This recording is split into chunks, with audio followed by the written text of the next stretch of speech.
In this video, I'm gonna break down a ton of different creators and how they make money by going viral consistently. And by viral, I mean they focus on getting 1 million views on every video. By the end of this video, you're gonna learn tactical tips, no matter what business you're in, on how you can leverage going viral and making videos that get millions of views and turning that into making more money. I'm saying this because I've gotten over 100 million views on every platform for myself, as well as billions of views from my clients. Let's get this started. This is how anybody can make money by going viral on the internet. I'm gonna break this down into categories. First category is celebrity. First off, we have Kim Kardashian. The more attention, the more views that Kim Kardashian gets, the more money she makes. Kim K makes that through appearance fees, but her biggest moneymaker is skims. The more you see Kim K, the more you associate her with skims, Kim K makes more money. It does not matter what Kim K makes videos about or what people say about her. All that it does is bring more attention to her name, which is attached to skims. Then we have the Hawk Tua girl. Everybody love to hate the Hawk Tua girl. You gotta give him that Hawk Tua and spit on that thing, you get me? But she quickly flipped that into a lot of money. She did this by, well, appearance fees. I think she was getting like 10K to just get drunk at a club during the day. She's since brought that into a podcast, which is getting a lot of views.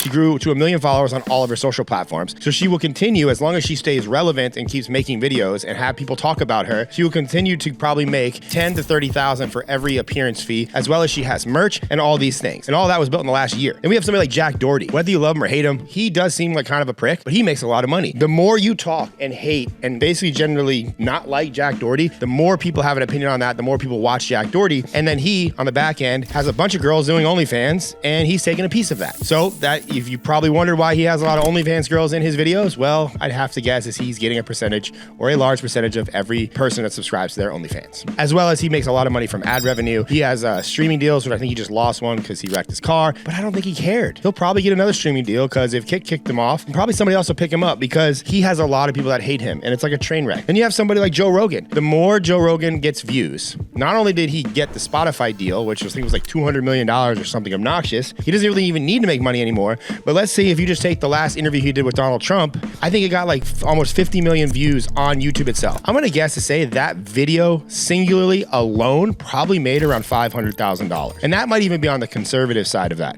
No pun intended. So if you're watching this, you're probably not going to be like these people. You're probably just a regular business owner. I'm going to show you how regular business owners can make money from going viral. Okay, so now let's talk about business influencers. These are individual people who have services, products, coaching, or something to sell. So the more attention that they get, they make more money. So we'll use myself as an example first. I don't sell very many things through my social media, but the one thing I do sell is I sell the fact that my videos get views. I am always trying to go viral and always trying to show the world that my videos get views, that they're successful, because then people like Grant Cardone and Alex Hormozi might potentially hire me to help them get views. So the more views I get, the more my business card sticks out there, the more money I make. And that's not even counting the fact that I have collectively 500,000 followers on my platforms. I do 1 hour consults, which I get paid up to $1,000 for. I get appearance fees and speaking fees here and there. Not very much though, so don't get excited. But overall, the more followers I get and the more views I get, money just kind of appears. I also have affiliate things that I sell that I get a percentage of. It kind of collectively builds together. But the bulk of my revenue comes from when I get views, other people want me to help them get views. Then we have somebody like Alex Hormozi. He doesn't need to sell really anything from his social media because the whole point of it since he started it was to give away everything and help you get to a multi-million-dollar company because then he wants to buy your said multi-million-dollar company. So he can give away everything and anything he wants to help people make money. Even stuff that other people sell makes him stand out, makes him get views. He goes viral, he gets attention, and then he decides at the end of the day if he wants to invest in your company. And then he makes money from the investment and or the exit of selling the company. Plus, also, he was worth $50 million before he even started. So that helps.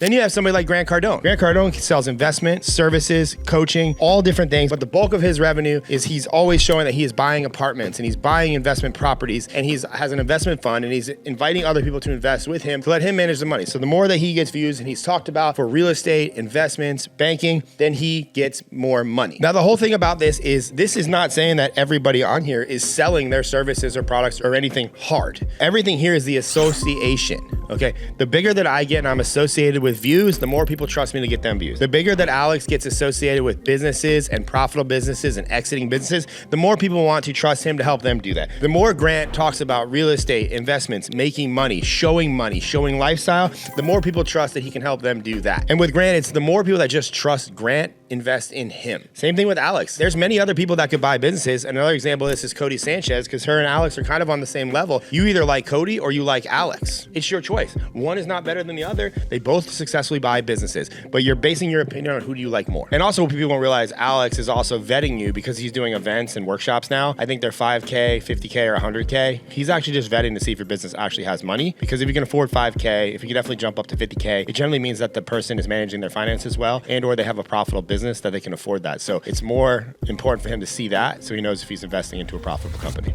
Then we have basic creators. First off, Casey Neistat. Casey Neistat actually made a boatload of money when he sold Beam a few years back. I think it was like $50 million. But he wasn't able to sell it at that evaluation unless he had a huge personal brand, which he sold Beam at the height of his YouTube popularity. Since then, he gets paid to speak. He gets paid to do affiliate partnerships. He gets paid to do brand deals. He was just in a Lululemon commercial. I'm sure that wasn't cheap. So once you build and establish a good personal brand, you can monetize it in many ways just by basically being who you are. Then you have somebody like Logan Paul. Logan Paul sold all kinds of stuff. He's got AdSense, ad revenue, but mainly right now his personal brand and Impulsive is growing his popularity, probably to make money from the ad revenue, but also to sell Prime and to make sure he's the most famous WWE wrestler of all time. I'm sure he wants to do that. He wants his name right up there with The Rock, who The Rock is another example of personal brand, because no matter whatever The Rock does, you want to buy The Rock's tequila or go see a Rock movie. So he can make content about anything. You think about Terramana Tequila and the next children's movie that The Rock's going to be in, or horrible action flick that we're going to watch anyways because it's The Rock.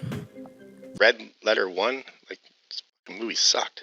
But he's gonna make another one. I'm gonna go watch it because it's The Rock. Then you got Mr. Beast, Feastables, chocolate. He's Lunchly or whatever now. The horrible Lunchables alternative. Regardless, probably gonna make a lot of money. Plus he gets massive ad revenue from every single video, as well as he probably gets paid to speak, as well as he has tons of other Amazon partnerships, and he's paid to probably consult behind the scenes to other things. Point being is the bigger Mr. Beast gets, the more you talk about him, the more views he gets, the more the money keeps rolling in. And you have somebody like Charli D'Amelio, who mainly got her rise from TikTok. A lot of people think TikTokers don't make any money. Well, she has a VC fund now, helping people start off businesses. She also gets huge appearance fees. I think she did a music video. She partnered with Dunkin' Donuts for a while. I'm sure that those deals were multi-six figures, if not $1 million deals. And her popularity is still there. She established herself and then rolled it into other things. All right, and then we have the category of small business owner. An example of this one is my friend Gary Harper. Gary does business consulting. I pay him for business consulting to help me grow my business.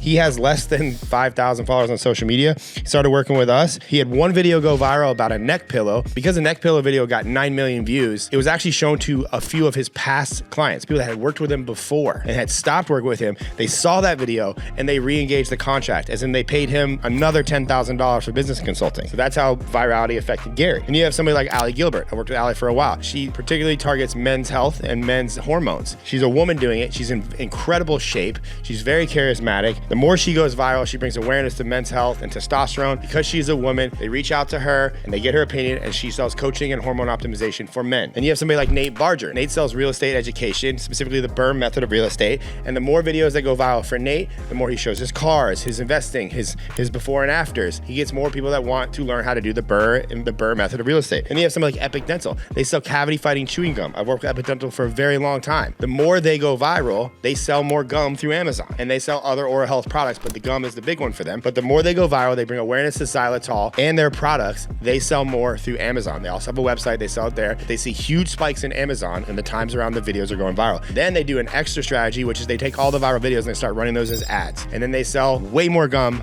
and oral health products with xylitol through ads. And you have somebody like Moses the Jeweler from NYC. The more viral he goes about talking about watches and jewelry and people's jewelry and celebrity jewelry, people want to go to NYC to do business with him. They want him to look at their watch. They want him to trade with. They want to buy jewelry from him. All these people, the bigger that their personal brand gets, the more people see them, the more awareness they get, the more money they make. Okay, now let's talk about general businesses that you probably have local in your area, or you might even do these, and how they can utilize virality to make more money. First, let's start with coffee shops. If you have a local coffee shop, or you're thinking about opening one, or a coffee cart, the more recipes and more things you do with coffee on your own personal account will draw more attention to your coffee shop, which will make people want to try your coffee. It will also get you distributed throughout the algorithm in your local area, because when you go viral globally, you also go viral locally. So the more views you get, the more money you're gonna make, the more people are gonna drink your coffee. And then you can even branch that out into selling your own coffee online. You can patent it or trademark it or whatever they do in the food industry, and you can sell your own coffee, and people from all over the world can enjoy your coffee. Then you have car dealerships. Car dealerships, if you have cool cars or expensive cars or used cars or interesting cars, or you're just on the forefront of like one of the largest car dealerships. I have a friend that works with multiple car dealerships here in the local area, and the more views they get, they basically just go viral locally. They do videos about the cars. They educate people about the different cars that are on the lot, why they like them, why they don't like them. And general but nature, car videos do very well, so it gets a lot of appeal. And then they also have people that just fly in to buy a Ford through Tampa Bay Ford or St. Petersburg Ford. But the more attention they get, the more people trust them and they want to buy the cars through them. And it also becomes a buying experience that they can say, oh, I bought this car from one of the largest car accounts on TikTok. Think about like that. You see the Agent look area, come to Tony's Toyota or John Mayer's Ford, whatever. It's the same thing on TikTok and Instagram. It's regular people. If I had a car dealership, I'd also encourage my employees to make videos about the cars that they're selling, because you're gonna get more local followers, because local people tend to share videos from local people. I gave this idea to my CrossFit gym. I said, you don't need any professional video editing or anything. Just take videos of the members every day doing cool and unique things. An example of this is when females do Olympic lifts. It tends to be very polarizing. They get a lot of views on TikTok and Instagram, and they're gonna tag themselves, they're gonna tag the CrossFit gym, and you're gonna grow accounts locally just by the members posting and collabing with the gym. That was a good strategy, by the way. Then you have the same thing with plumbers. Give general plumbing advice. Show what you're dealing with. Show the before and the afters of what you're cleaning up. Talk about your pricing, running a plumbing business. Talk about, being a plumber in general. The more information that's out, then people are gonna hire you to fix their plumbing, or they're gonna just come to you for education. You can help people save money all over the world on how not to get ripped off by plumbers. Same thing kind of goes for roofers. Educate and then help them, but these get a lot of reach because they're very broad things. Roofing is a huge niche where a lot of people have houses, a lot of people have roofs. Same thing with plumbing. Then you have something like general contractors. So much information you can do there for educating people on what to do, what to fix, what not to fix, how not to get ripped off, how to know if somebody's ripping you off. You can go behind the scenes of what it's like to run a contractor, how to find good people. There's so much different content you can do here. And then lastly, we have like real estate people. There's hundreds of you guys out there. But if you're the real estate person in your local area that is reviewing local restaurants, going to hotels, actually talking to people that are buying houses, going to homeowners, somebody who does this really good is a girl locally here in St. Petersburg. Her name's Carter Long. She does house tours and apartment tours all over the city. She's not a huge following, but she's a massive following locally, and a lot of her videos do go viral, and they want her to just come tour their home so they can have that video to help them sell it for higher prices. And if you're selling real estate,